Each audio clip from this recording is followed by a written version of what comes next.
আসসালামু আলাইকুম। শিমুল বেবিরা নস্টাল school and কলেজে অনলাইন ক্লাসে সবাইকে স্বাগত। কেমন আছেন আপনারা? আশা করি আপনারা সবাই সুস্থ এবং ভালো আছেন। চারিদিকে আবার একটু করোনার প্রকোপ বেড়েছে, সেই জন্য আপনাদের একটু সাবধানে থাকবেন, বারবার সাবান দিয়ে হাত ধুবেন, বাইরে গেলে অবশ্যই মাস্ক ইউজ করবেন, পুষ্টিকর খাবার খাবেন। এগুলা আজকে আমি সাবিরা আসবেন সহকারী শিক্ষক আপনাদের প্রথম শ্রেণীর গণিত ক্লাস নেব। আজকে 29 তারিখ, সেগুলো সবাই সামনে নিয়েছে, সবাই সেগুলো সামনে নেন, পেন্সিল নেন, ইরেজার নেন। আমি যখন লিখাবো তখন ঠিক আমার সাথে সাথে আপনাদের সুন্দর করে ওগুলো লিখে দেবেন, ঠিক আছে? তার আগে আমরা একটা ছড়া করে নিই। কোনটা করবেন ছড়া বলেন তো? মামার বাড়ি আয় ছেলেরা আয় মেয়েরা। ওকে, আয় ছেলেরা আয় মেয়েরা, ফুল তুলিতে যাই, ফুলের মালা গলায় দিয়ে মামার বাড়ি যাই। ঝড়ের দিনে মামার দেশে আম কুড়োতে সুখ, পাকা জামের শাখায় উঠে রঙিন কুড়ি। সামনে আমের দিন আসছে না, তাই না? আচ্ছা, তাহলে এখন আমরা ক্লাসে যাই, চলেন। আজকে দেখেন 1 নম্বরে কি আছে? সংখ্যা ও স্পেলিং লিখি। সংখ্যা ও স্পেলিং লিখি। রেডি হয়েছেন সবাই? ওকে, এখন আমরা সংখ্যা লিখবো। দেখেন 53, 5 10 3, 53, 5 10 3 লেখেন, 5 10 3 53। তারপরে কি 57, 5 10 7 57, 5 10 7 57। 59, 5 10 9, মনে রাখবেন 59 69 এগুলো লেখার সময় খুব খেয়াল করবেন। 5 10 9 59, ঠিক আছে?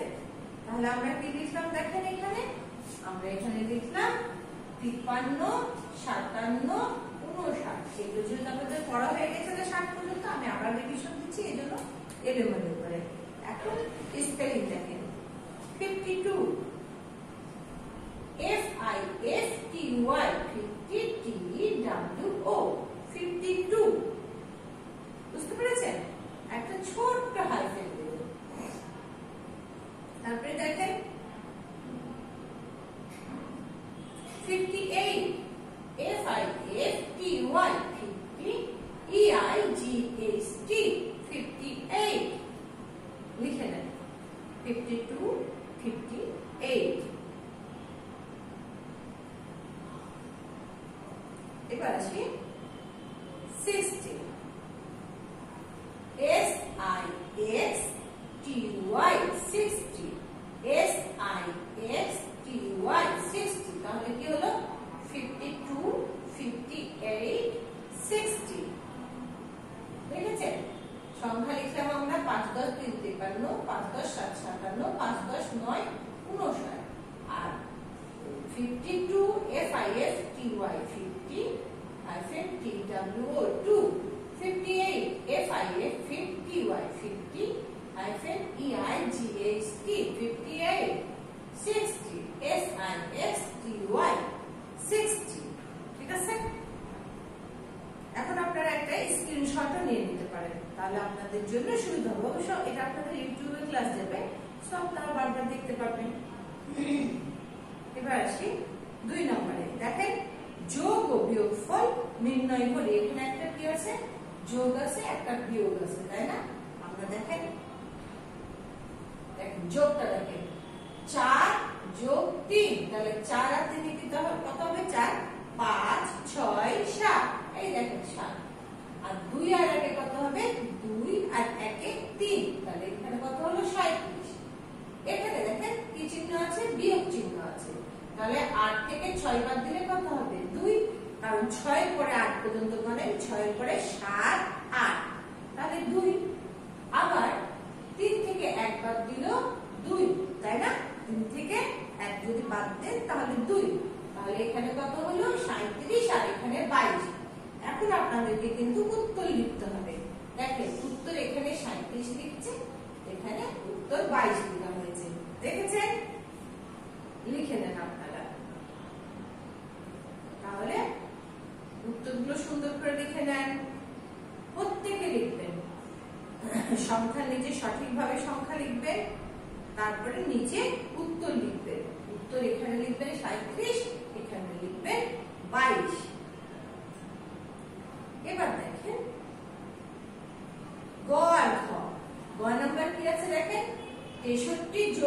12 সমান কত? এখন এককের ঘরে কি আছে এখানে 2 আর দশকের ঘরে কত আছে 3। তাহলে 2 আর 3 যোগ করলে কত হয়? 2 আর 1 2 3, তাহলে কত হলো 5। এই দেখেন 5। এবার দশকের ঘর দেখি, এখানে আছে 1 আর এখানে আছে 6, তাহলে 6 আর 1 কে যোগ করলে 7। বুঝে গেছে? এককের ঘরের সাথে এককের ঘর যোগ করবে, দশকের ঘরের সাথে দশকের ঘর যোগ করবে। দেখেন এখানে পঁচাত্তর হলো, ঠিক তেমন এখানে ঘর নাম্বার বিয়োগ দেখেন, এককের ঘরে 0 আছে, এখানেও 0 আছে, তাহলে 0 থেকে 0 বাদ দিলে 0, আর 8 থেকে 6 বাদ দিলে 2, 8 থেকে 6 বাদ দিলে কত হবে? 2। ঠিক এটারও উত্তর লিখবেন। হ্যাঁ, উত্তর দেখেন এখানে 75 লিখলাম, এখানে 20 লিখলাম। আপনারা এখন সুন্দর করে আগে লিখে নেন। যোগ অঙ্ক বিয়োগ অঙ্ক যেটাই করেন না কেন খেয়াল রাখবেন চিহ্নর প্রতি, এগুলো করে সুন্দর করে উত্তর লিখে দিবেন। ওকে,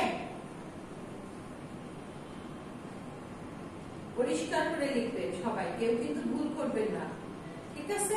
পরিষ্কার পরিচ্ছন্ন করে আপনারা খাতাতে আপনাদের যে সিট আছে সেই সিটে লিখে দিবেন। এবার আসি 3 নম্বরে। 3 নম্বরটা কি আছে দেখেন, সংক্ষেপে উত্তর লিখি।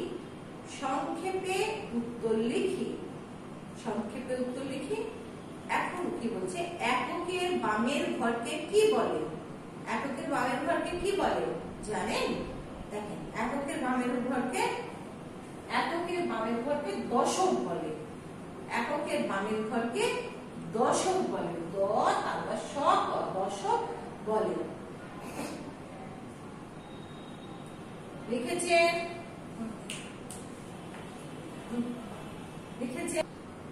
তাহলে এককের বামের ঘরকে কি বলে? দশক বলে। দশক বলে, দশক বলে। এখন দশকের বামের ঘরকে কি বলে? শতক বলে। আমরা কি করেছি দেখো তো, একক দশক শতক হাজার অযুত লক্ষ নিযুত কোটি। তাহলে দশকের বামের ঘরকে কি বলে? শতক বলে। দশকের বামের ঘরকে কি বলে? শতক বলে। তারপর এখন দন্ত স কিন্তু দিবেন না, তালেবাস, হ্যাঁ তালেবাস দিবেন, ঠিক আছে? এখন কি বলছি দেখেন, যে সংখ্যা থেকে, খেয়াল করেন কথাটা, যে সংখ্যা থেকে বাদ দেওয়া হয় তাকে কি বলে? অর্থাৎ যে সংখ্যা থেকে আপনি বাদ দিয়ে দিবেন তাকে কি বলে? তাহলে সব থেকে বড় কোনটা হয় বলেন তো? বড় আমাদের কি হয়? বিয়োজন। তাহলে যে সংখ্যা থেকে বাদ দেওয়া হয় তাকে কি বলে দেখি তো? ইয়েস, বিয়োজন বলে। তাহলে যে সংখ্যা থেকে বাদ দেওয়া হয় তাকে বিয়োজন বলে। ওকে, লিখে বয়সই অন্তস্তকা দুটি চ দন্ত বিয়োজন বলে, বলে বিয়োজন বলে।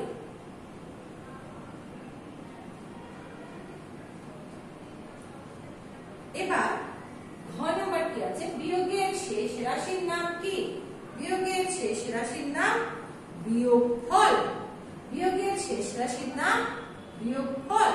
অর্থাৎ বিয়োগের কয়টি রাশি? 3টি রাশি। প্রথমটা বিয়োজন, যেটাকে বাদ দেওয়া হয় সেটা বিয়োজ্য, আর যেটা শেষ রাশি অর্থাৎ বিয়োজন থেকে বিয়োজ্য বাদ দিলে যেটা পাওয়া যায় সেটা হচ্ছে বিয়োগফল। তাহলে বিয়োগের শেষ রাশির নাম বিয়োগফল। লিখে নেন আপনারা বিয়োগফল। তাহলে আমি আরেকবার একটু পড়ে দিচ্ছি দেখেন, এককের বামের ঘরকে কি বলে? দশক বলে। দশকের বামের ঘরকে কি বলে? শতক বলে।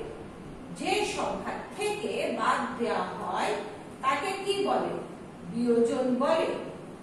বিয়োগের শেষ রাশির নাম কি? বিয়োগফল। বিয়োগের শেষ রাশির নাম বিয়োগফল।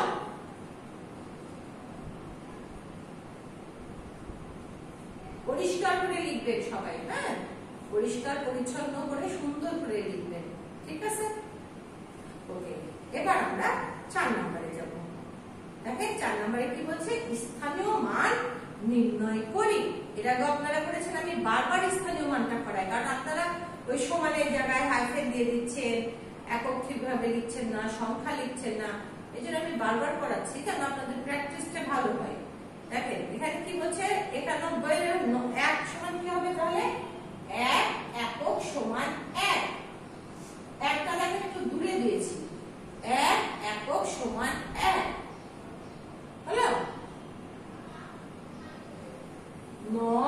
দশক সমান 90। এখানে খেয়াল করেন একের নিচে কিন্তু শূন্য। 9 দশক সমান 90। 1 একক সমান 1, 9 দশক সমান 90। লিখেছেন? আপনাদের এগুলো কিন্তু অনেকবার লেখানো হয়েছে, তাই না? এবার খ নম্বরে যান, দেখেন 208। তাহলে 8 কি হবে? 8 একক সমান 8। 8 একক সমান 8।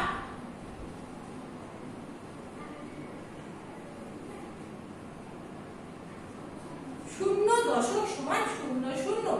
এখন এই শূন্যটা খেয়াল করে, 8 এর ঠিক নিচে একটা শূন্য, বামে একটা শূন্য। এই জিনিসগুলো খেয়াল করবেন। এখানে কিন্তু সমান চিহ্ন না দিলে কাটা হয়ে যাবে, আপনার কেটে নেব। এইখানে সংখ্যাগুলো লিখতে হবে। এই ব্যাপারগুলো আপনারা স্থানীয় মানে খেয়াল করে লিখবেন। এখন আসি 2 শতক সমান কত? 2 শতক সমান 200। দেখেন 8 এর নিচে শূন্য, তারপরে শূন্য, শূন্যের নিচে শূন্য, তাহলে এককের ঘর, দশকের ঘর, শতকের ঘর, এগুলো পরিষ্কার করে বুঝা যাচ্ছে। ওকে, তাহলে 2 শতক সমান 200 হয়েছে।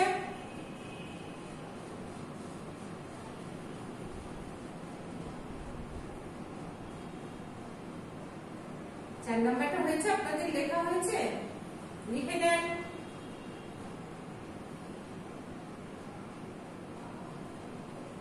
আমরা এবার কত নম্বরে যাব? 5 নম্বরে যাব। দেখেন 5 নম্বর কি বলছে? 4 এর ঘরের গুণের নামটা লিখি। 4 এর ঘরের গুণের নামটা লিখি। লিখেন। এর আগে হয়ে গেছে না 9 পর্যন্ত আপনাদের নামটা? এগুলো কি হচ্ছে? আবার রিভিশন হচ্ছে, তাই না? ইয়েস। 4 একে 4, 4 একে 4, 4 দুয়ে 8, 4 দুয়ে 8, 3 4 12, 3 4 12, 4 4 16, 4 4 16, 4 5 20 বা 20। দেখেন 4 একে 4, 4 দুয়ে 8, 3 4 12, 4 4 16, 4 5 20। ওকে, এটা হয়েছে।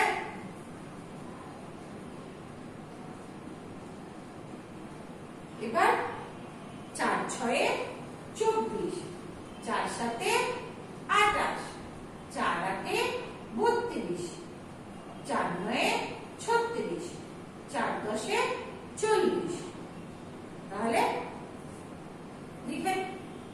আমি আবার বলছি, দেখেন 4 একে 4, 4 দুয়ে 8, 3 4 12, 4 4 16, 4 5 20, 4 6 24, 4 7 28, 4 8 32, 4 9 36, 4 10 40। লিখেন।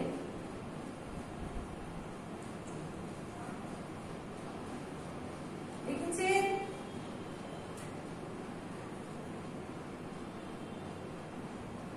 সবাই পরিষ্কার করে লিখবেন। হ্যাঁ, আমরা এবার নেক্সটে যাব। মৌখিক। মৌখিকটা দেখেন, মৌখিকটা কি বলছে? 59 এর সঠিক বানান বলুন। 59 এর সঠিক বানান কি? দীর্ঘ দন্তন্য উন্ন মূর্ধন্য সহায়কার ট 60, দীর্ঘ দন্তন্য উন্ন মূর্ধন্য সহায়কার ট 60, 59। দশকের বামের ঘরকে কি বলে? দশকের বামের ঘরকে শতক বলে। দশকের বামের ঘরকে কি বলে? দশকের বামের ঘরকে শতক বলে। 54 এর সঠিক স্পেলিং বলুন। FI FTY 50 FOUR। আপনারা জানেন যে যখনই 40 তে যায় তখনই FOR হয়, আর যখন 4 14 তখন কি হয়? ইউ হয়। তাহলে 54 বানান কি হলো? FI FTY 50 FOUR 54। এককের মান কত? এককের মান কত? 1। দশকের মান 10, শতকের মান 100, তাই না? তাহলে এককের মান কত? 1।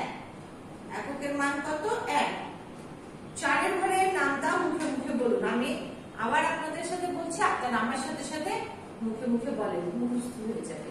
বুঝতে পারছেন? দেখেন আমি আপনাদের জন্য আবার ওই পেজটা দিচ্ছি। ওকে, 4 একে 4, 4 দুয়ে 8, 3 চারে 12, 4 চারে 16, 4 পাঁচে 20, 4 ছয়ে 24, 4 সাতে 28, 4 আটে 32, 4 নয়ে 36, 4 দশে 40। এবার আমরা না দেখে একবার বলি 4 একে 4, 4 দুয়ে 8, 3 চারে 12, 4 চারে 16, 4 পাঁচে 20, 4 ছয়ে 24, 4 সাতে 28, 4 আটে 32, 4 নয়ে 36, 4 দশে 40। ওকে, আচ্ছা এবার আমরা নেক্সট যে আপনাদের এই সিটের উপরে কি নেওয়া হবে, ফিডব্যাক নেওয়া হবে। আপনারা খুব ভালো করে আজকের ক্লাসটা করবেন এবং পরে সেই ফিডব্যাকটা সুন্দর করে লিখবেন।